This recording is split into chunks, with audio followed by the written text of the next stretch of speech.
Listen, ethics and good judgment does not end when the meeting ends. You either have those things or you don't. Not Board of Education, not Board of Education, Cobb County celebration, helping kids no hesitation, not Board of Education. Welcome back to a new episode of Not Board of Education, the podcast where Cobb County Public Schools meets real talk and advocacy. Hello again. I'm Laura Judge. I'm Andrew Cole. And, today we're digging in one of our bigger trust issues that we've seen in our district lately. And we are joined by a good friend of the show, personal friend of mine. Drew, you might want to say the same. I don't know. You might hate her guts. Oh, I'll go so far as to say friend, sure. But we have Heather Tolley-Bauer of Watching the Funds Cobb. If you don't know what Watching the Funds Cobb is, you need to. Heather, go ahead and introduce yourself. So, Laura, it's always so great to see you. Andrew, you as well. Thank you for having me. Yes, I am co-founder of this grassroots organization called Watching the Funds Cobb, where we keep an eye on the school board, the Cobb County School Board, and its leadership, tracking how they spend our tax dollars. Well, thank you for that. That's a big deal. Because how much is our current budget right now? So the current budget, the general fund, is $1.88 billion with a B.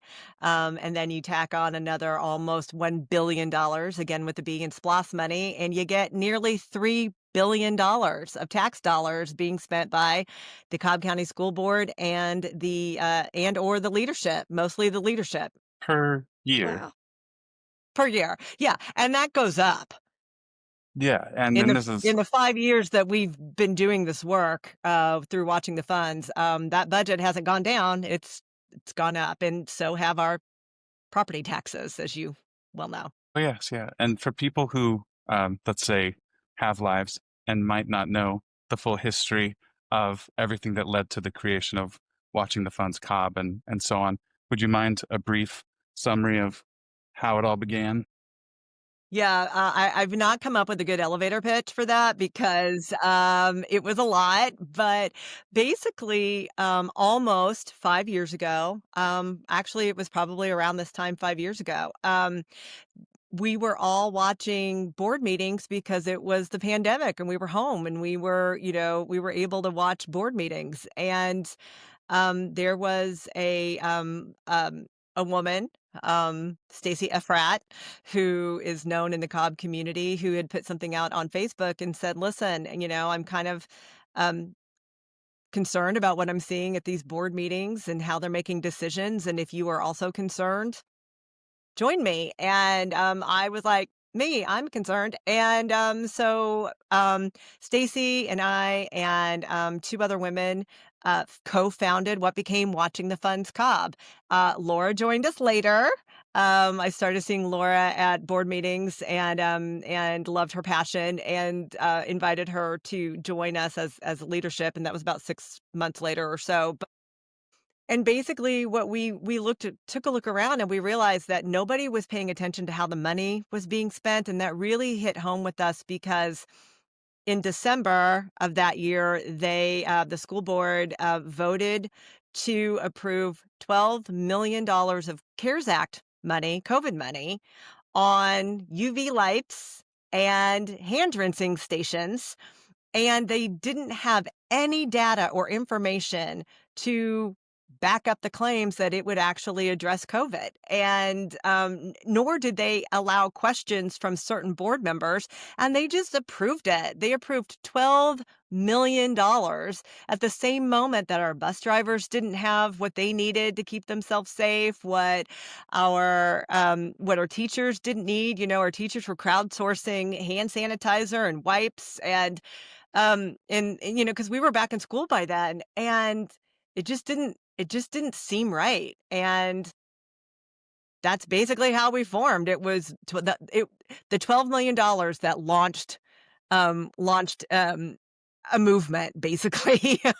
Yes, and part of me joining the Watching the Funds team kind of came out of that because I wanted to make sure that the schools were safe for our teachers, our students, and everything else. And everything really ties back to where our district was spending money, where their priorities lied at, and just seeing that they were wastefully spending money. And we had this group that had just formed, and it was just for constituents in the community.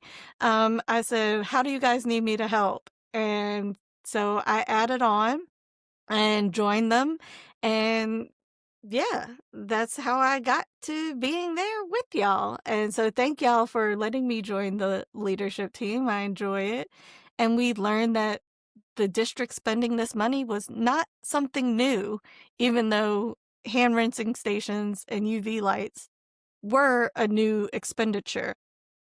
So we had some things happening within the community, and one of our board members seems to have a civil case. And Heather, you were involved in that. And so, why is this board member's civil lawsuit that seemed to be a personal issue or a personal business issue seem to be coming up now, and how does that really affect us as a school district back in?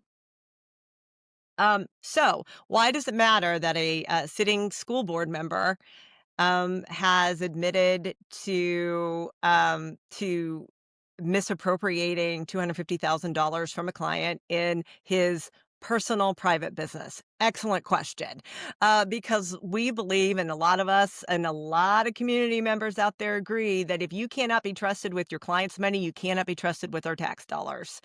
Um, so that is basically that's the bottom line. But of course, there's a lot more that kind of goes into the what happened and the explanation, and why this continues to be a topic of conversation and great concern among taxpayers and stakeholders throughout Cobb County, not just Post 5, which is, where he um, represents, but his vote impacts how money is spent throughout Cobb. Exactly, exactly. And then, you know, a lot of people are putting this on Watching the Funds because you are one of the co-founders. You're one of the people that do a lot of the videos. So you've kind of become the face of Watching the Funds. So why is this such a concern for Watching the Funds, really? Um, and then you can expand it out to the district as a whole. Yeah, I mean, I think it's important to understand what was happening. So what happened was, John Cristadoro entered into a contract with his client Sagacor, which was an insurance company, in like 2022, maybe 2023. And then he also announced his campaign and his candidacy for the Post 5 seat, which happens to be my post. It was your post. Um, Yes, full disclosure, I was his competitor in that school board race. Yes, you were his opponent. Yes, you were. You were his political opponent, not me. Now we're going to come back Yes. to that. We're going to come back to that in a second. So, at the same moment that he was declaring his candidacy and he was campaigning, he had a contract with a company. And what happened was they were paying him $50,000 a month to then be their intermediary between another marketing firm, a different marketing firm than his marketing firm, and the client, where he had negotiated a sponsorship and some advertising stuff. And so that money was supposed to be held in escrow. So this wasn't a retainer. This was 50 grand a month that he was supposed to then turn around and pay to this third party vendor. And Kind of that's like a not what middleman, he was. The correct? middleman. He was their intermediary. He was their An fiduciary. escrow That Hmm. is exact. meaning, I mean, just for others, separate account intended to hold these specific funds for this specific budgeting purpose. You're not supposed to dump it all in and have it be fungible. And for those playing at home, fungible means Yeah, yeah.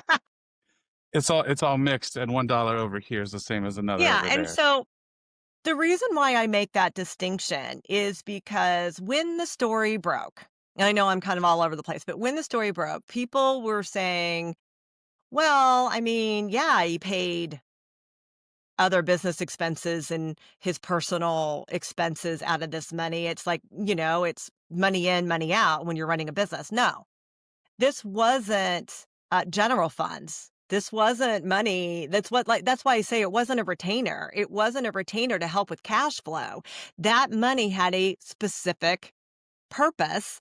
And the problem is as we found out through the case filings and through the consent judgment that he tried to have sealed, that I went to court for to make sure that it didn't get sealed, is that this wasn't just fraudulent, it was a standard operating procedure for his business. He routinely took this kind of money from clients, mixed it all together, would fund his other businesses, his lifestyle.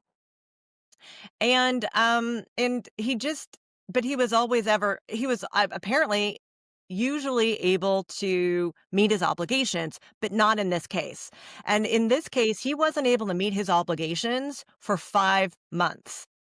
So what happened was the third party vendor that was supposed to be, providing services to the client never got paid.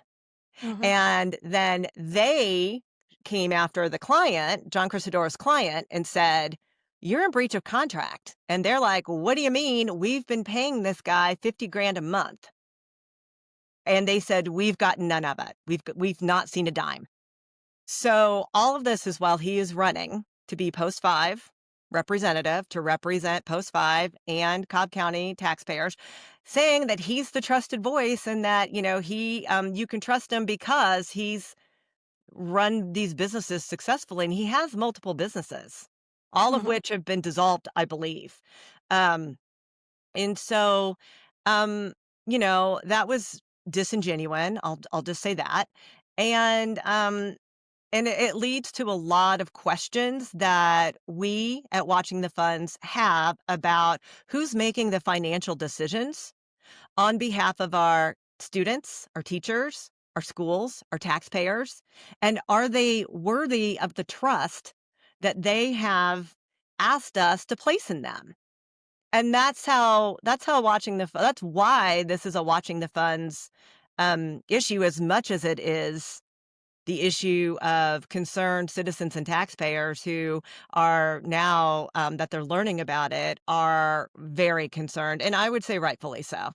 Yeah, The the representation by someone, um, me personally as a small business owner myself, there are a few things that, I take as a small business owner, even as a prior candidate, and I'm sure Andrew can probably speak to this as well. When you're getting money into your business, or even when you're getting money into your campaign, you have a fully separate account that handles that stuff. So there is no mixing and mingling with your personal funds or whatever else you need to do, so that you're tracking where every dollar's going. So later, when tax season rolls around, and you're going to your CPA, you can talk about all your business expenses and where this money is going, especially when a client is paying you for a service that needs to be, it's a third party service that you're paying towards. It was really just shocking to me that even in the standard operating procedure, that this money that was supposed to be paid for a service, it said that could be paid for personal expenses. That was just wild to me. Andrew, you had anything to but say I about was just that? going to point out what you just said. Plus, it would be one thing to have client A money or anything earmarked for project X, then go to another project, but to leave businesses entirely to external accounts, that's where it becomes even more of a, to be generous, I think, like question mark, a concern. And Mhm. and I don't know the specifics or what all led to getting to that point. I know what's been stated and claimed as far as reasons slash excuses, and the timing doesn't seem to match up fully. I don't envy anyone being in that situation, but that is over here. What's over here for me is, what does this mean as far as who is watching the funds internally. And I internally. would say, oh, well, thank goodness we have a board that's already created an audit committee. But what's the concern there? The vice chair is the one Yeah, who heads Heather, the what did you find out about who audits the Cobb County School District? So let's talk about that. The vice chair does. And who's the vice chair? John Cristadoro. Um, which then got us thinking, for 5 years, watching the funds, we track the money, but we also track the process. How are these decisions made? Why are these decisions made? Because these board members are, I don't know that people think about it this way, but these board members are deciding where our money is being spent, who is being awarded multi-million dollar contracts.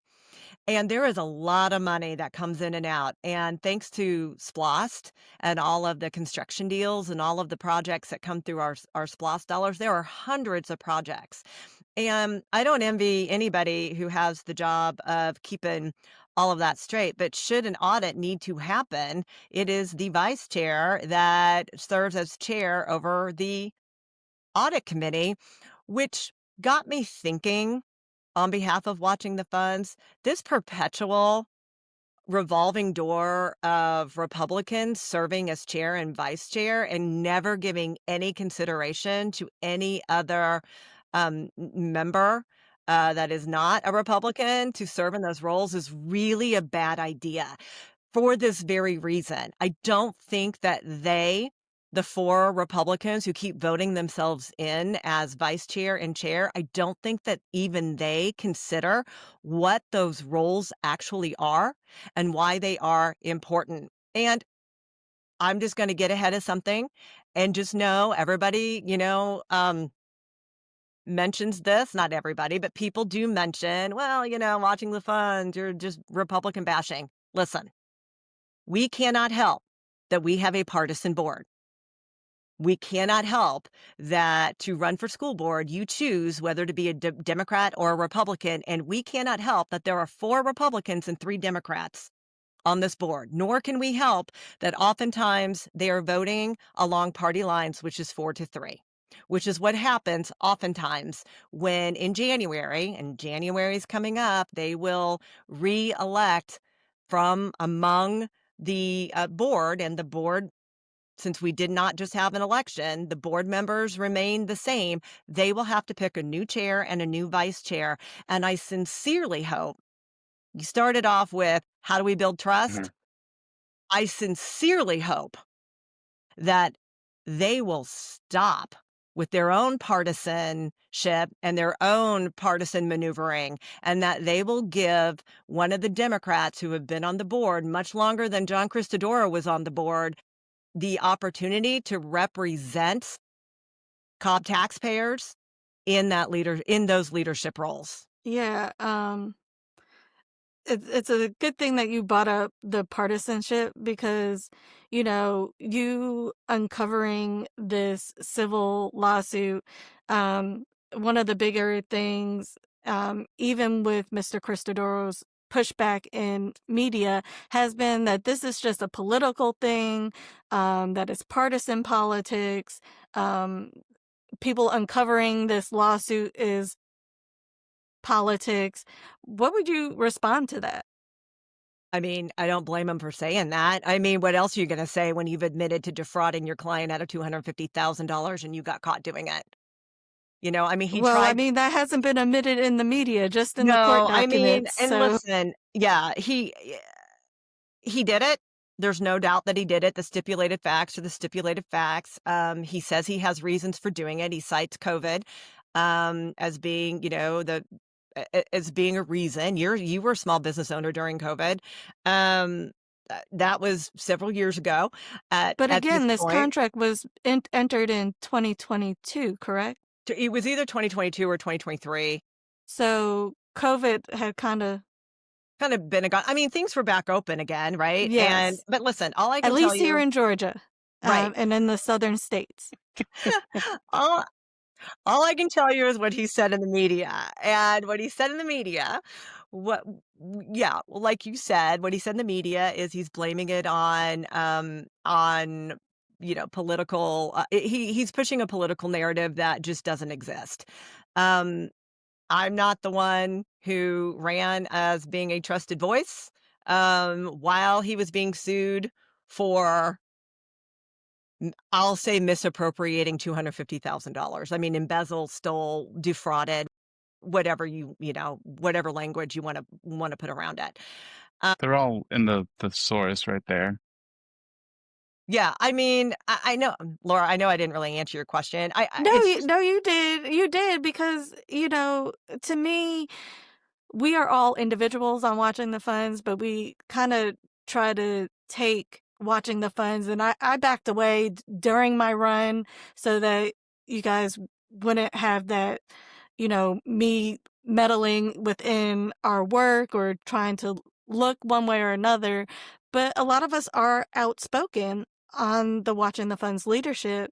And as individuals, yes, we are very partisan in our views. And I talk about when you mention partisanship, we're talking about Republican or Democrat. But people like to include within that liberal, progressive, conservative. Those are values that people take. It's not really the R or the D behind someone's name. The other thing is that you uncovering this happening had nothing to do with me, even though no, I 0. was his Matter of opponent. fact, you didn't even know about it. No, I did not. I did not know until pretty much when media knew and was reporting on the story. Did I get phone calls? Absolutely. And I said, I don't know anything that is going on, honestly. And Well, and I because and I went to court. Heather Mhm. Tolley-Bauer went to court to keep the consent judgment from being sealed.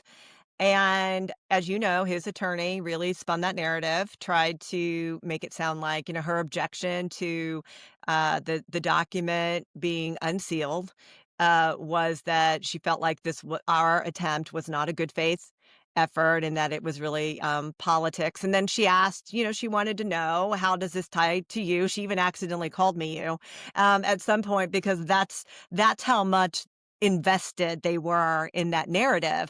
And I sat there in court under oath and I said the truth. And the truth is that it was a concerned citizen who brought this information to our attention. And they brought it to Watching the Funds because we have established that reputation as really being a trusted voice in the community and really thinking about and caring about what's best for our kids and our taxpayers and our teachers and our school communities and providing the data and providing the facts and being having integrity and being ethical about it.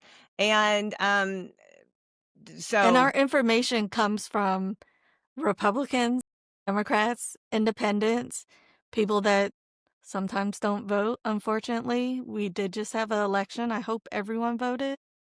At least everyone in this panel here has. Yeah, I the know three of that us did. much. But but Laura, more but I mean at the importantly, same time, when you're watching money does not have a R or a D behind it. When we're exactly. talking about funding for schools, there is no R or a D behind that. Could you fund more liberal programs or more conservative program? Absolutely. But at the end of the day, it's everyone's tax dollars are paying towards our schools, and that really should not have a partisan viewpoint.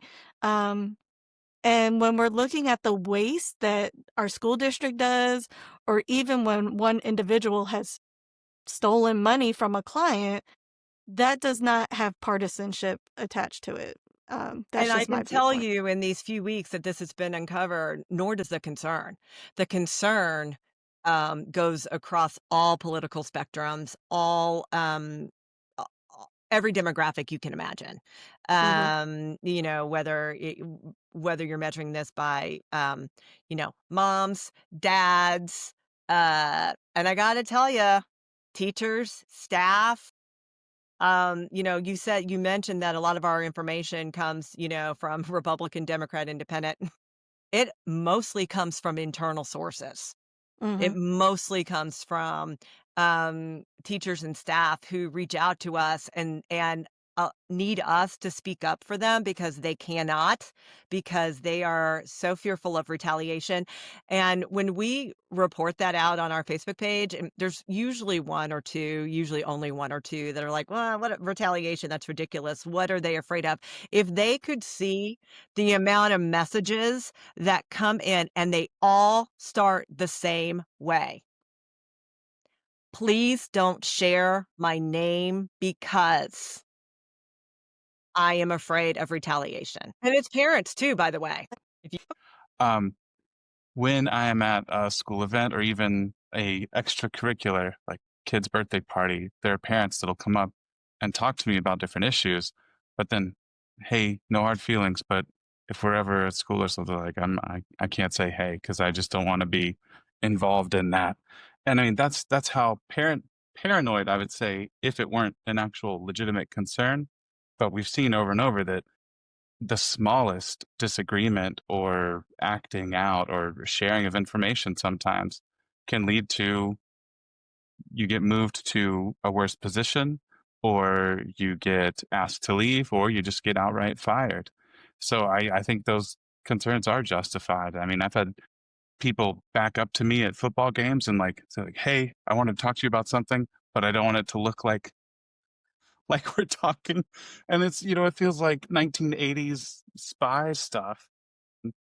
It's just how extreme it's become here because there is no check on the leadership because of the partisan majority that is kind of lockstep with our district leadership. I wish it weren't as interconnected as it is, but I just really think it is that tied. Yeah, Yeah, and something that I was just gonna say real quick, something that I had seen during the COVID pandemic was some people wanted to get out and protest what they saw was happening within our schools about not keeping our children safe. And we're not talking about having all kids masked or every child getting a vaccine. That was never a thing. The thing was, what is the district doing to keep our children safe? And that never came out.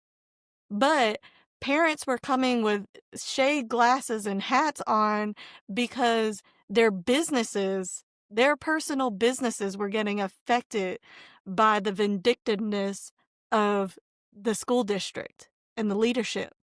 And that shouldn't be happening amongst our community. We're literally talking about the business of our school and well, keeping and it that's running. why and I think that a couple of things that John Cristadoro said when he was campaigning, one of the things, is about the business, "Look at me, I am a great businessman, and I can bring, like, that high level thinking and that, and the business acumen into a school district," which is really big and kind of runs itself like a business, Mhm. I mean, we are in the business of educating kids. Yeah, I think sometimes that gets lost, and so watching the funds, our role in that is that we know that a dollar wasted over here is a dollar that cannot be invested over here where we need it to be. The other thing he said, I think it was him that said this, was he basically said, "Well, he's a big fan of the superintendents. That's fine. The superintendent kind of fancies himself a CEO of this large organization," which at one point, Cobb County Schools touched between employment and number of families about like 15% of the Cobb's I was population. going to say, if you Mm. So just randomly selected someone in the county, odds are they would be an employee or a student. So they are a huge enterprise. Mhm. So, and one of the things he said was, "Well, you can't love your schools, and hate your superintendent, or dislike your superintendent." And I'm like, "No, you can. You absolutely can." And Mhm. you guys have heard me say this before. I say that that's like saying I can't love my husband but dislike his family, because I can. I mean, just a joke. I'll be here all day, but no, Sidebar, Heather is a comedian, so that is Literally. totally fine. like literally, And her in-laws literally. know that they love her so much. Yes. /S Yes. It's for just a any. joke. It's just a joke. It's just a joke. But but the point is, we do this because we love our schools. We do this because we love our teachers and because they can't, and somebody has to do this. And so that's that's one of the reasons why I think people are really concerned about the what when you have a sitting board member who is deciding where millions of dollars are being spent, and he has admitted to having this lack of ethics and this lack of good judgment. I don't know that that is a risk that people are really comfortable with taking when it comes to our hard-earned tax dollars. And Yeah, that I and think it that's makes the me thing feel that keeps bad coming up. for the people that really thought that they were making the right decision by voting for him. They were also lied to, because this has now come out. We're now, 11 months into him sitting on the board out of a 4-year term. So, they're coming to grips with what this looks like for their vote, and whether or not you can trust voting for someone just because of the letter behind their name, or just because, hey, I know you and I like what you do over here, but I had no idea that you had your hand in the cookie jar over there. Well, Um, the question is, he was handpicked. I mean, let's by not the forget. machine. He was handpicked by the Republicans on the board, by prominent businessmen in the community, probably by the Cobb, Republicans, handpicked. Did they do their due diligence? If they didn't, why not? And if they did, and they knew this was in his background, then it's pretty shameful that they felt like this is the best that Cobb County taxpayers and kids and families and teachers and school communities deserve. Yeah. So I feel that that needs to be said. And I feel like as this has been widely discussed in the community, I'm seeing all kinds of questions, and unfortunately, we have more questions about this than we have answers. And so, one of the things that the community at large is saying, "Well, where's the board? Why aren't they speaking out?" And there's somebody's keeping track, and it's been like 15 days, and like no comment from the board. And I would say that how they choose to handle this is going to also tell us about their ethics and their judgment. And Speaking all of of, them, by the way, all of them, all yes, 7 of Very them. fair. Yeah. whether they're Nobody gets a Republican or hall Democrat. pass. And Nobody gets a hall pass. speaking of, the board speaking up, what does accountability in this situation look like? Does it look like a recall? Does it look like step down from leadership? So What are we looking at? here's what that is the $50 million question. See what I did there? I don't know why 50 million just came to mind. That is the It's enough for $250,000. an event center That is almost. I know, you could buy a lot with $50 million. No, let me say that differently. That's the $250,000 question. Here's the other thing that people are struggling with out in the community. What do we do about it? Here's what I want people to understand. If they take nothing else away from our time together, I want them to understand that he has to resign. There is no path to removal beyond that, because guess what? There's no state law that says that when you've admitted to fiscal malfeasance in a civil case, there's no automatic removal for that. Only if it's criminal. The school board cannot remove him. The only thing they can do is vote. I hope that soon they will vote to, um, you know, police themselves through their ethics process, but that is nothing more than the call is coming from inside the house. And if they vote to Could they investigate do another him, could they do another vote for vice chair? I mean, I know it's the last 2 months of the year before. well, Yeah, be so let me Election. symbolic. finish this, and then Okay. we'll get into that. Well, let me finish the real consequences and then the symbolic ones, right? So there's no state law to remove him. There's no the governor, the members of the Cobb County legislation, the delegates said they asked the governor to intervene. The governor says it's outside of my purview. I don't have the authority to do that, and I believe that he's right about that. I believe that based on how the state statute reads, since this was not a criminal thing, that we are in a real gray area here. And so the school board can't just remove him. Nobody can. He has to decide to resign. Now, can they demote him to a regular, role on the school board? Sure he can, but he's still voting on contracts. Well, and You know, the fourth vote of that crew that acts in such a partisan way from someone who ran on being not only a trusted business leader, but also an independent thinker. And so far, I haven't seen a vote or even a comment that does not align with the that does not fall within. farther Yes. right side Yeah. of things. Yeah. Yeah, for sure. So much so, Andrew, I'm glad you brought that up because when he won, I met with him. And partly as me, a constituent, partly as Watching the Funds co-founder. And he said he was interested in hitting the reset button. And I said, let me tell you what that's going to look like. That's going to look like elevating somebody else, a Democrat, to the vice chair. I didn't even ask for chair. I said vice chair. Let's start there. Let's do away with this. It takes 4 board members to put something on the agenda. Let's start there.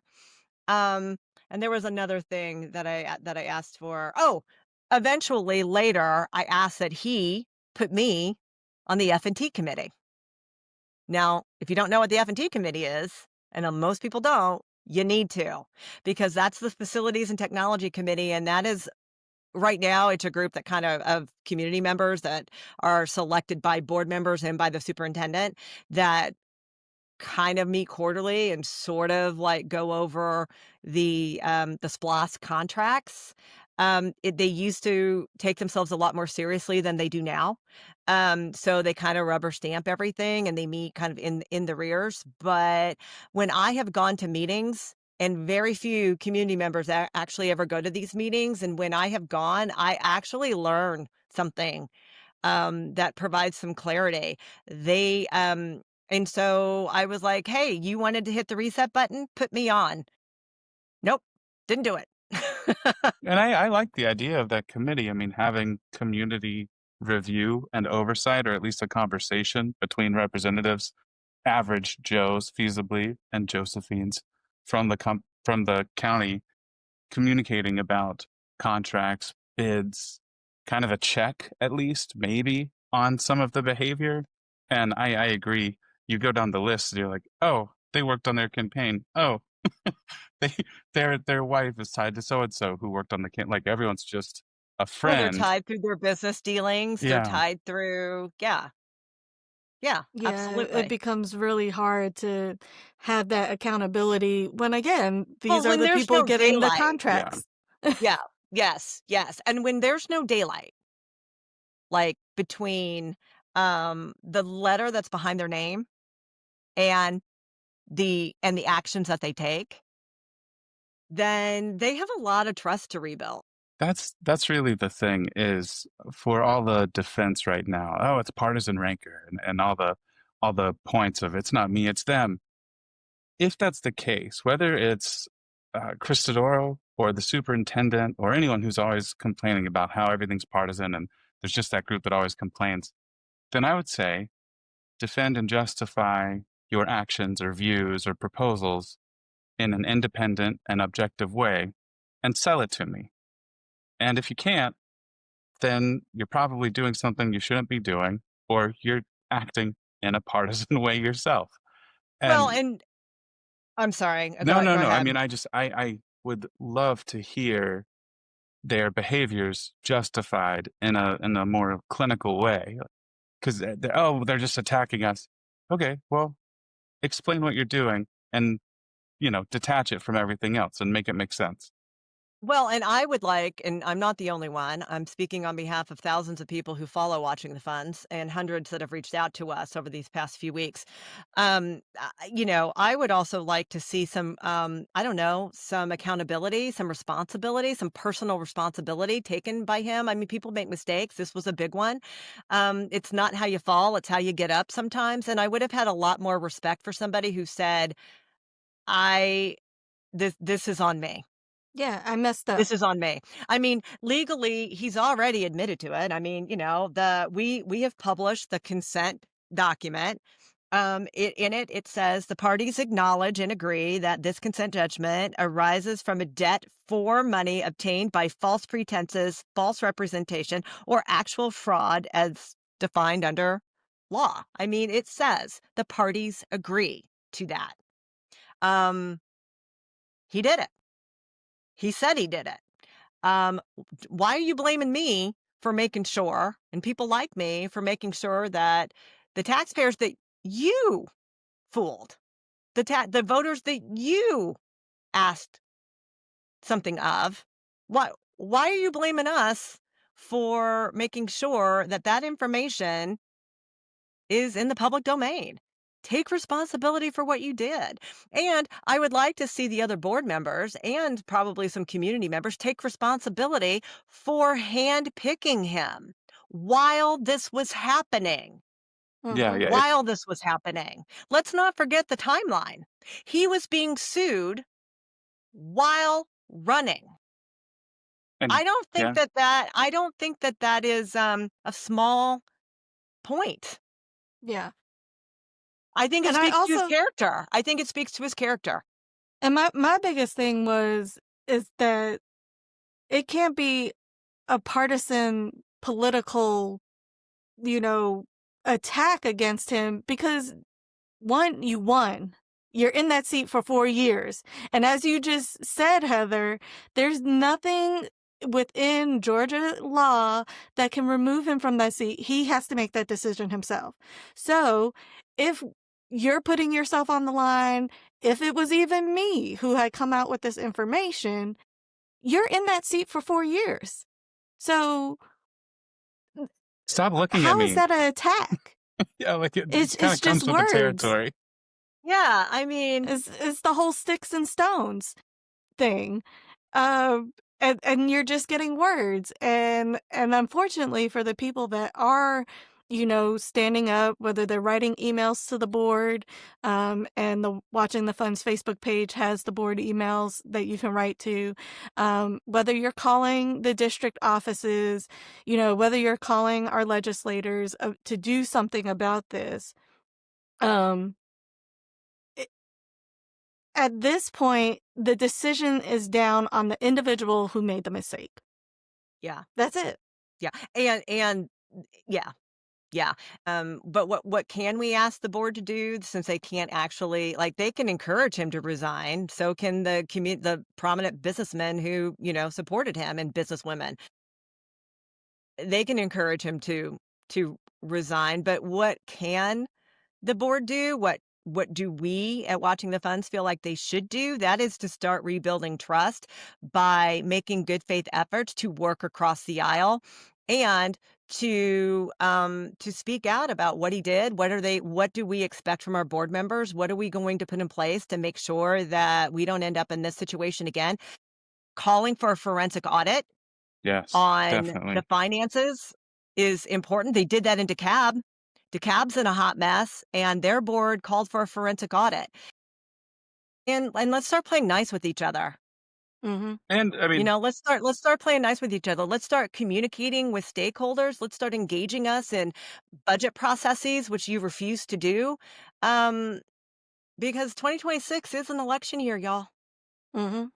Mhm. And I think it's important that we as the community who are now like aware of this um start asking for stuff because they've neglected us, ignored us, they've disrespected us as taxpayers, as a community, and now they owe us because they created this mess.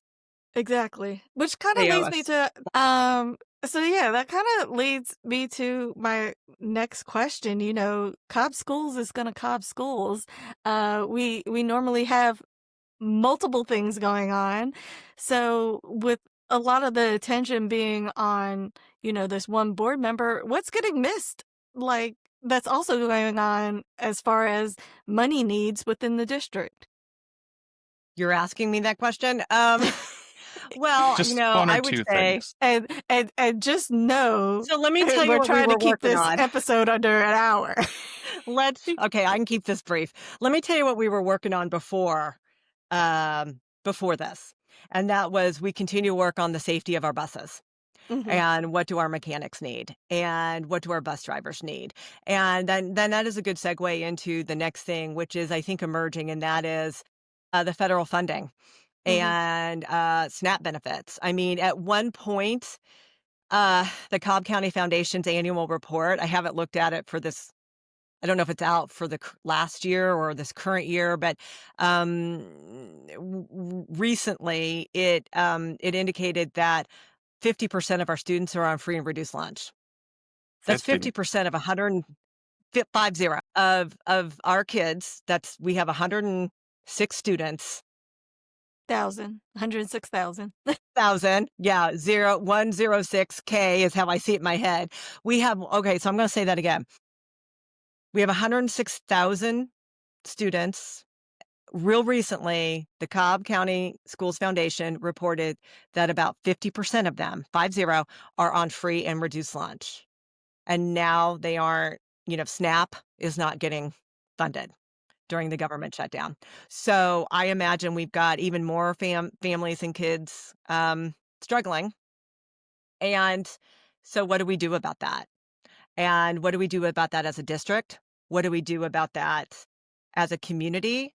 What can Watching the Funds help and do about that? And so that's going to be that's a big one. That And does that just happen within one side of the county, or are we looking at this being spread out, uh, even into the affluent Yeah, or the more affluent parts of the county? for sure. I mean, I think it's fair to say that it is impacting one part of the county more than others, but it does not. But there is no part of this county that is not impacted. I Mhm. think that's a good way of saying it. Um, and I don't care if I'm just going to say Pope High School because I'm in Pope's district. I don't care if Pope High School only has 10 kids that fall in that category. That's 10 kids that need to be taken care of. Mhm. And so how do we do that? Because we also understand that the district cannot fund everything. Yeah. That's why we have PTAs. That's why we have foundations. That's why we have community partnerships. Um, so that's a cause that is and an issue that is really near and dear to our hearts here at Watching the Funds and our people who follow along with us. They've been asking how can they help. In the past, we've been able to get our community to stand in and fill the gap, but it's not something that we've had a lot of time to spend on because this has been kind of pressing. Yeah. Yeah. And we talked a little bit with our last episode. It has not been released yet as of this recording, but we did talk a little bit about, with this SNAP benefits ending or being stop during this government shutdown of ways that people can kind of stand in the gap, whether it's through your PTA, through your foundation, community partners that are out there. And then Cobb Schools as a whole has a foundation as well that helps our students out. That is really important to get plugged into and finding out those ways. So It there would are be some, really I'm sorry, it would be no, really finish. great it would be really great if at the, November 13th board meeting, if I doubt that it's on the agenda, but it would be great if Superintendent Ragsdale would spend his unfiltered, unfettered, unrestricted time to, provide some answers because I know people are asking the question, and, it would be great if he would actually be proactive and about what is the school district able to do and prepared to do. The USDA is what funds our nutrition program at schools, the meals at school. If the shutdown is making reimbursement payments to the schools delayed, I'm comfortable saying that we have robust reserves in which to cover that. But what are we doing for these families that are hungry when they're not in our schools? We didn't take the money to do breakfast in all of our schools. We didn't take the money to to provide lunches for everybody. So I don't know what their reasoning was. I just know that they didn't take the money that was available to them. And now, y- so so so what are we going to do? And this is why when they approved this budget, the $1.88 billion budget, it is a razor thin budget in the general fund. Razor thin. They could not give all the teachers raises. They were only able to give raises to people who had earned a step up in the salary schedule.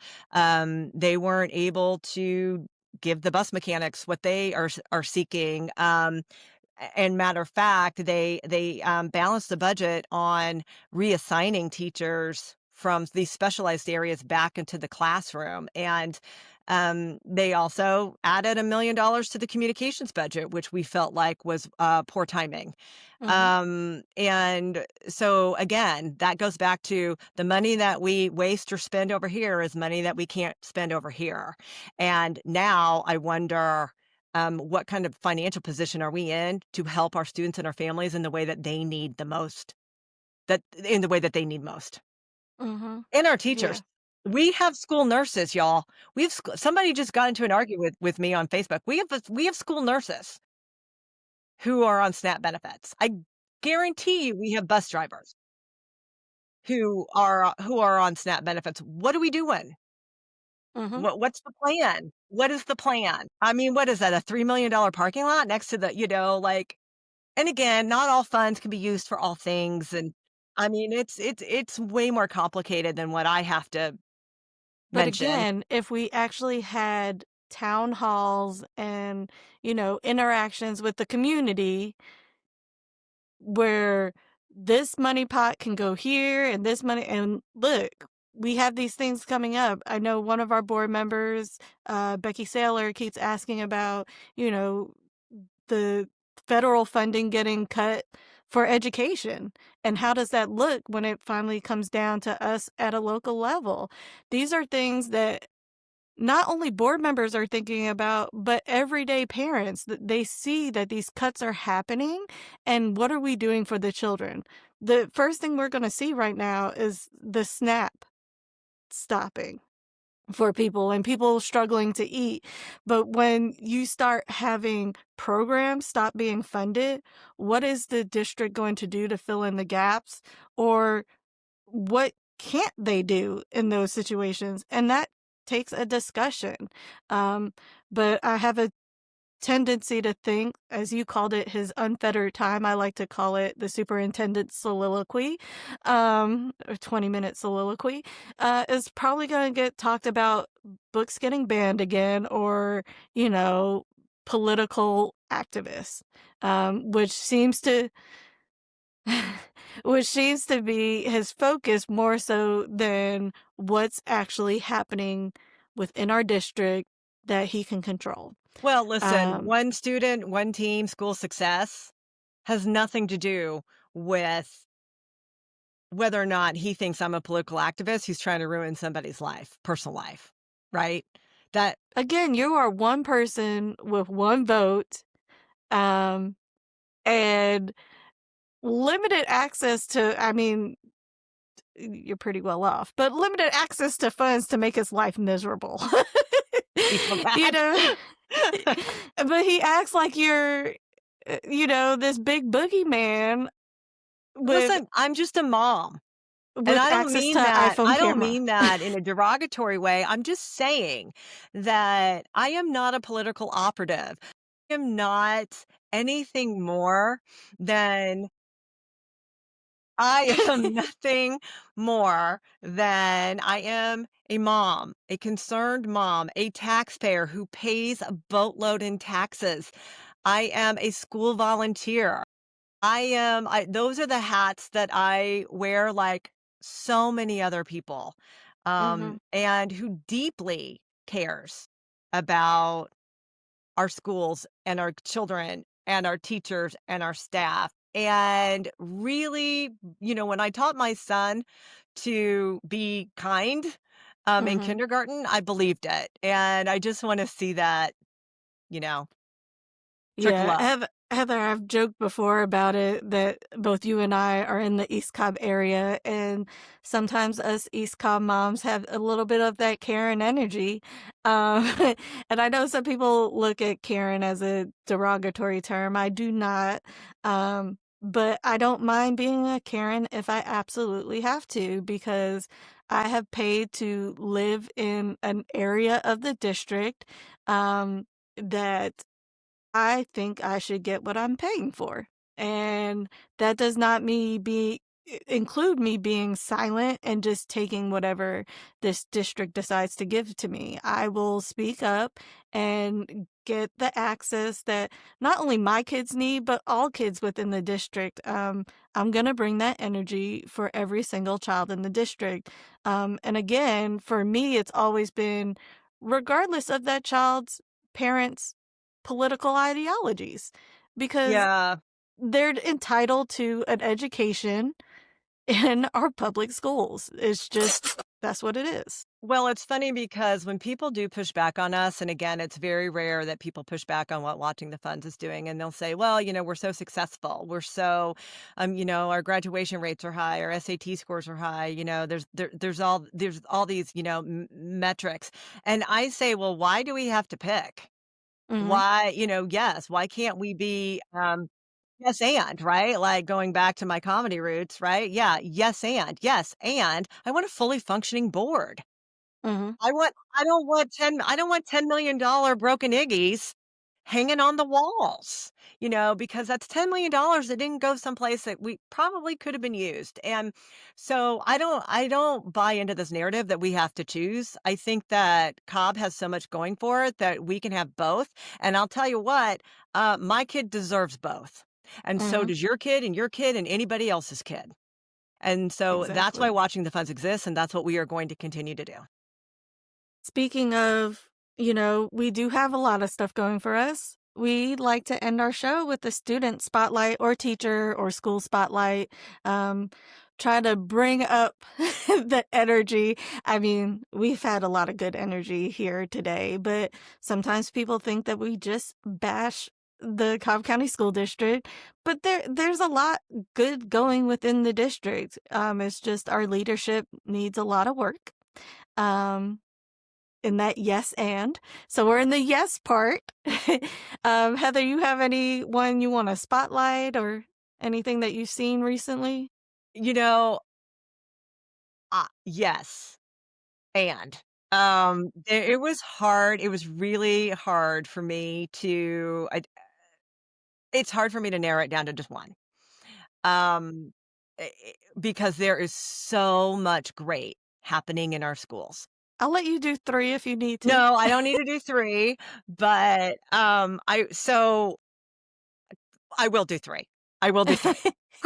Quickly. Okay, first of all having to do with Pope because again, I'm in Pope, but there are so many wonderful things happening in our schools and our school system. But um shout out to the Pope shout out to the Pope Globalization Academy, which I'm on the board of, which my son happens to be is also a member of, because every year they serve as tutors for English as a ESL. What is that? ESOL, English as a second language, Yeah. students Mhm. at Brumby. And so every year for several weeks, my son's done this for the past 2 years. Our globalization kids go and they provide homework help for students at Brumby, and I just think that that is really a fantastic thing that they do. Also, real recently, Pope did this thing, I've never seen them do it before, where the clubs and the organizations, maybe it was because Halloween was on a Friday, they did a tent or treat, and it was phenomenal. All the clubs and the bands and the orchestra and the so many and the Globalization Academy, and they set up tents and they had activities and games and that were on brand and on theme for what they were doing. And I just thought that was the most spectacular community outreach that I hope that they will Did they have repeat. the feeder schools come? I don't know how they advertised it. I wasn't really part of the organization of it. I just thought it was a remarkable thing to do. And it was before a football game, so our last football Yes. game at Pope was on Halloween, and I just thought it was so creative, was a lot of work. I really appreciate thinking about the community, and because we do have a lot to be grateful for, and we have a lot of blessings at Pope, and I just thought that was a wonderful thing. Last but not least, you guys know how much I love my son. My son is, he serves as an MC at Pope. That means he's a hype guy. All I the wonder where he MCs. gets I that don't I know. from. don't know. Is China? Um, I will say that he's the hype guy. He's Mr. Pope. He bleeds blue, and he. So a couple weeks ago, the Pope football team had an away game at Creekview, which is like Ooh, 45 minutes yeah. away. Yeah, And the it's a far MCs are one. supposed to go and lead the student section. So Reed wasn't feeling great. And it was like right after homecoming, and he'd been really like he's always got a meeting and a workout for the baseball team, and he's always got something going on. And he wasn't feeling great. And I was like, sweetheart, can you just stay home? And he was like, no, mom, I'm an MC, I gotta be there. He was the only student who showed up. The only student. He was a student body section of one. And what I loved about that was that he has learned a very important lesson about why showing up matters. Mhm. And I think that that makes me very proud as a mom, but I see a lot of grown-ups in this work that I do could Yeah, they call it in. that could use a reminder Mhm. that when you say you're going to do something, you do it, and that you show up with intentionality and integrity, and you see it all the way through. And because that's what he did. And I'm super proud of him for that. So, Well, that's amazing. Reed, much love. We're such moms. We are. But yes, much love to you, Reed. And even the Globalization Academy over at Pope, just what they're doing in the community, as well as everyone who participated in the tent retreat Yeah, that is really on good. Halloween. Yeah, 'cause, that's been a big thing about, you know, with my work on PTA is just, getting more community involvement from feeder schools into their high schools and just, even within post 5, I'm in the Walton district versus you're in the Pope district, Heather. Um, we're still neighbors. We could still do stuff together. There is some overlap. Um, when my kids were younger, we had a Walton Pope Youth Running Club. So there was that overlap there. And so we could get in community together and do things together. And it's just something fun to see yeah. and hopefully continue on. So Andrew, I'm going to give you the next part of what people can do if they're interested in following up either with us or with our school district. Yes, yeah. It all comes down to how much time you have and and how concerned you are. And hopefully, after hearing some of the information that's been covered here today, you are a little more concerned and a lot more informed. And in that, you could always reach out to any aspect of the Watching the Funds Cobb social media world. There are various forms of updates. Sometimes Heather will go live or provide videos, summaries, because some of these meetings are 4 hours long and maybe you only have 2 minutes. And so a lot of people are trying to truncate a lot of what happens so that the average parent or Cobb citizen can really grasp what all is going on. So short and sweet updates are there.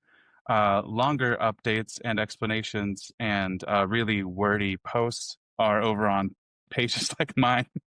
And there are updates and information about upcoming board meetings or goings on that Laura posts about on her pages. And then you can always reach out to any of the emails or contacts that we have listed on the podcast page. And if we can't answer something, we would want to point you to someone who could.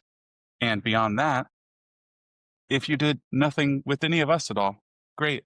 It's even better to reach out directly to the superintendent or your board member. You could pull up a map on the Cobb County page and you can figure out which post you're in if you don't know and reach out to them because they're doing the gig, or they should be, and they should have an answer for you or point you to someone who has one. And that's really what I think we're all trying to squeeze out of the system is explanations and rationale so that this is a two-way street and there's a conversation being had instead of just silence. So, because the more we're all talking, the more we all know, the more we can do, and the more everyone benefits, especially the students, over 100,000 students. So I think that's a very worthy cause. So please pursue any of those avenues. And if you have questions, just reach out to one of us. Yes, and I know, Heather, you have a big call out for folks because the next board meeting, November 13th, Yes. there's a morning and an afternoon meeting. I don't think the morning one has been solidified, or early afternoon and evening. I don't think the first one has been solidified for a time, but the second meeting's always at 7. Media is normally there. We ask if you have concerns to show up. Any other call outs you want to make, Heather? I mean, just coming and seeing how your school board operates, I think is important.